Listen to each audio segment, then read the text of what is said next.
My mom just kissed me once and suddenly collapsed to the ground. I was completely stunned and reached out to test her breathing, but unexpectedly, as soon as my fingers touched her, she opened her eyes and came back to life. At that moment, I suspected that I might have the ability to bring people back from the dead.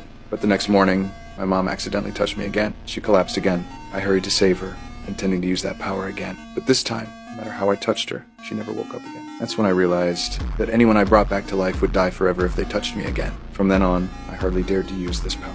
Until one day, my beloved dog was hit by a car. I trembled as I touched it with my fingers. A faint light flashed, and it instantly came back to life. Later, I grew up and became a pastry chef. Occasionally, I would secretly use this gift to restore rotten fruit to freshness. But one day, while I was taking out the trash, a criminal suddenly fell from the building and died. Then, when he touched me, he came back to life. To prevent him from committing further crimes, I touched him again and turned him back into a corpse.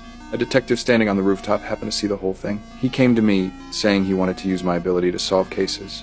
After hesitating for a long time, I finally agreed to join his team. Our cooperation method was simple. I would let the dead come back to life for 1 minute, help the detective find the killer, and then return the dead to their death. Through this cooperation, I earned a generous reward. But not long after, the detective suddenly received a strange case. A dog was accused of killing its owner. This was completely unreasonable. The dog had always been gentle and obedient. How could it kill someone? But no matter how people argued, the dog was still sentenced to death. The victim's family refused to believe the dog was the killer, so they entrusted the detective. This time, I followed him again and came to the morgue.